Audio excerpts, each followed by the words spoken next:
it shouldn't have had to come to this in the first place. The president shouldn't have had to sign an executive order. The First Amendment is right there. It's right there. That's all the heads up that these schools should deserve.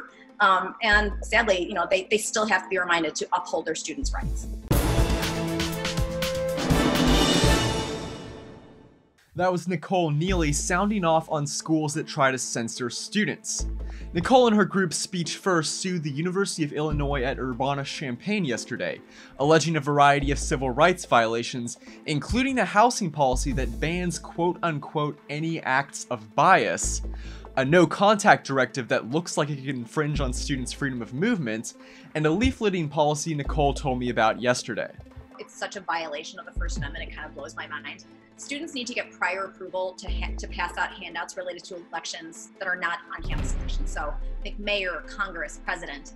And frankly, that's the founding fathers wrote the First Amendment to protect political speech. So you think, why does the University of Illinois think that they have the right to do this? And why do they think they could get away with it? Well, they think they have the right to do it because they're self-appointed moral arbiters. And in general, they've been getting away with it so far. Maybe Campus Unmasked can put a stop to it.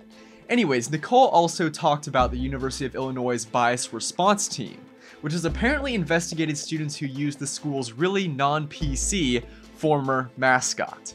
This has particular resonance with me because I am an alumni of the University of Illinois. So they got rid of their mascot. It's an Indian mascot named Chief Illiniwek in 2007.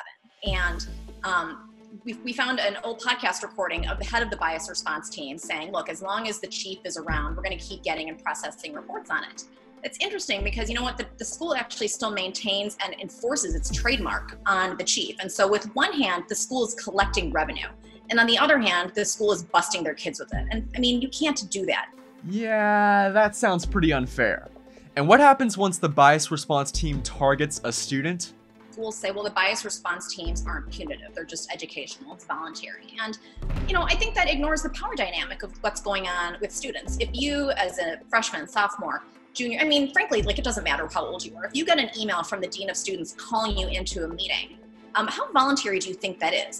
Let's think about the power dynamics here. And one thing that we've uncovered in this lawsuit is that it actually goes on students' internal records that are visible not only to members of the bias response team, but other departments. These are pretty classic intimidation tactics. If you decline to participate in the bias team's little charade, you risk ticking off the wrong administrator, who could then look for any excuse to punish you.